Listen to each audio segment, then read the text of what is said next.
ഞാനിപ്പോ നിക്കണ എന്റെ പീച്ചിലിന്റെ അടുത്താണ്. അപ്പൊ പീച്ചിൽ നട്ടേക്കണത് എന്തിലാന്ന് വെച്ചാൽ ഗ്രോ ബാഗിലാണ് നമ്മ നട്ടേക്കണത്.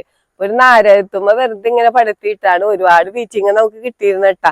നാടൻ പീച്ചിലാണ്. നമ്മ ഒരുപാട് വിളവെടുപ്പൊക്കെ കഴിഞ്ഞതാണ്. ഇപ്പൊ നമുക്കൊന്ന് വിളവെടുക്കാനുണ്ട് ഇതുമ്മല് കണ്ട. അപ്പൊ പീച്ചിങ്ങ എന്ന് പറഞ്ഞാൽ എല്ലാവർക്കും ഇഷ്ടപ്പെട്ട ഒരു പച്ചക്കറി തന്നെയാണ്. സാധാരണ ഇത് മഴക്കാലത്താണ് അധികവും കൃഷി ചെയ്യണത്. സീസൺ മഴക്കാലത്താണ്. ഇപ്പൊ നമ്മ നട്ട് കഴിഞ്ഞ് കഴിഞ്ഞാൽ മഴ വരുമ്പോഴാണ് ഇതിന്റെ. പക്ഷെ നമ്മ ഇത് വേനൽക്കാലത്തും ഇത് നല്ല രീതിയിൽ ഉണ്ടായിരുന്ന ഒരു പീച്ചിങ് തന്നെയാണ് ഇത്. അപ്പൊ ഇതൊരു നാടൻ പീച്ചിങ്ങാണ്. അപ്പൊ നമുക്കിതൊന്ന് വിളവെടുക്കാം. കണ്ട, നല്ല അത്യാവശ്യം നല്ല വലിപ്പൊക്കെയുള്ള പീച്ചിങ്ങകളാണ്. കണ്ട കണ്ട നമുക്ക് ഇത് വിളവെടുക്കണ്ട. അപ്പൊ പീച്ചിങ്ങ നിങ്ങൾ വിളവെടുക്കാനായിട്ട് മൂപ്പറ്റിയാന്ന് അറിയണം എങ്ങനെയാന്ന് അതെ.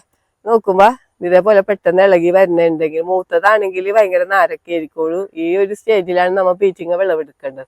അപ്പൊ നമുക്കിതൊന്ന് കട്ട് ചെയ്തൊക്കെ നോക്കാം.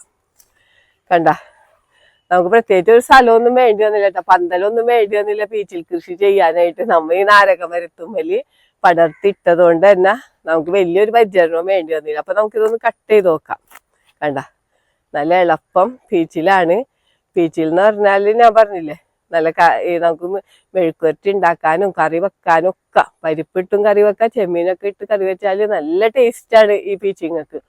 അപ്പൊ ഇതൊരു നാടൻ വെറൈറ്റി ആണല്ലോ. അപ്പൊ എല്ലാവരും വീട്ടിൽ പീച്ചിലൊക്കെ കൃഷി ചെയ്യണം.